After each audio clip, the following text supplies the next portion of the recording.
ब्रह्मांड के एक छोटे से राज्य में एक सुंदर और निस्वार्थ राजकुमारी रहती थी, जिसका नाम रानी था। रानी का सौंदर्य सिर्फ उसके चेहरे पर ही नहीं, बल्कि उसके दिल में भी झलकता था। राज्य के लोग उसे बहुत पसंद करते थे और उसकी दयालुता और प्रेम के लिए उसकी प्रशंसा करते थे। रानी का पसंदीदा स्थान था महल के पीछे का चांदनी बगीचा।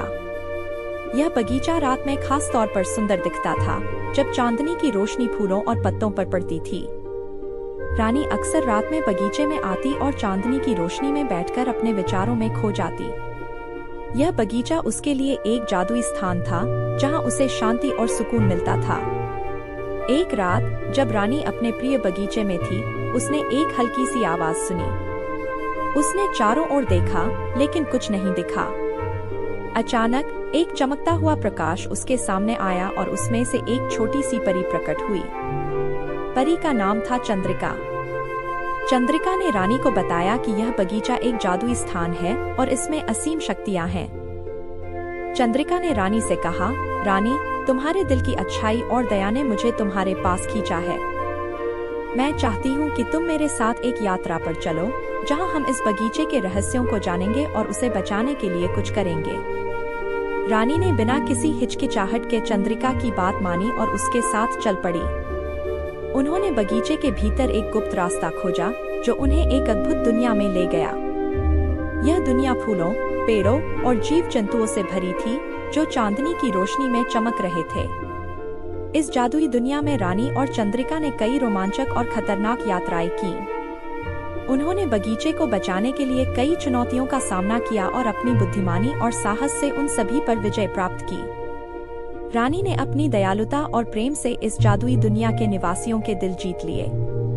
उनकी अंतिम चुनौती थी एक बुरी चुड़ैल से लड़ना, जिसने इस जादुई बगीचे को नष्ट करने की ठानी थी। चुड़ैल ने अपनी काली शक्तियों का उपयोग कर बगीचे को अंधेरे में ढक दिया था। रानी और चंद्रिका ने मिलकर चुड़ैल का सामना किया। रानी ने अपने दिल की शक्ति और चंद्रिका ने अपनी जादुई शक्तियों का उपयोग कर चुड़ैल को हराया। चुड़ैल के हारते ही बगीचे में फिर से चांदनी की रोशनी फैल गई। फूल फिर से खिल उठे और पक्षी गाने लगे। बगीचा एक बार फिर से जीवित हो गया। रानी और चंद्रिका ने मिलकर बगीचे को बचा लिया और उसे पहले से भी ज्यादा सुंदर बना दिया। रानी ने चंद्रिका को धन्यवाद दिया और कहा, तुम्हारे साथ की गई यह यात्रा मेरे जीवन का सबसे अनमोल अनुभव है। मैंने सीखा है कि सच्ची शक्ति दिल की अच्छाई और दया में होती है। चंद्रिका ने मुस्कुराते हुए कहा, रानी, तुम्हारा दिल ही तुम्हारी सबसे बड़ी ताकत है। यह बगीचा हमेशा तुम्हारे प्रेम और दया का प्रतीक रहेगा। रानी वापस अपने महल में आई और अपने राज्य के लोगों को इस जादुई बगीचे की कहानी सुनाई। लोगों ने रानी की बहादुरी और दयालुता की प्रशंसा की और उसके प्रेम और साहस की कहानियां सुनकर प्रेरणा ली। इस तरह राजकुमारी और चांदनी बगीचा की कहानी हमेशा के लिए सबके दिलों में बस गई। रानी का नाम हमेशा के लिए उस जादुई बगीचे के साथ जुड़ा रहा और वह बगीचा उसके प्रेम और दया का प्रतीक बन गया।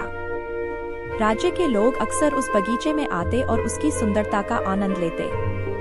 वे रानी की कहानी अपने बच्चों को सुनाते और उन्हें सिखाते कि सच्ची शक्ति दिल की अच्छाई और दया में होती है। रानी और चंद्रिका की दोस्ती और उनकी साहसिक यात्रा ने सभी को यह संदेश दिया कि जब दिल में सच्ची अच्छाई और दया हो, तो कोई भी बाधा बड़ी नहीं होती। रानी ने अपने जीवन को अपने राज्य और उसके लोगों के सेवा में समर्पित कर दिया। उसकी दयालुता और निस्वार्थ प्रेम ने राज्य को समृद्ध और खुशहाल बना दिया। और इस तरह राजकुमारी रानी और चांदनी बगीचे की कहानी पीढ़ी दर पीढ़ी सुनाई जाती रही, सभी को प्रेरित और मार्गदर्शित करती रही।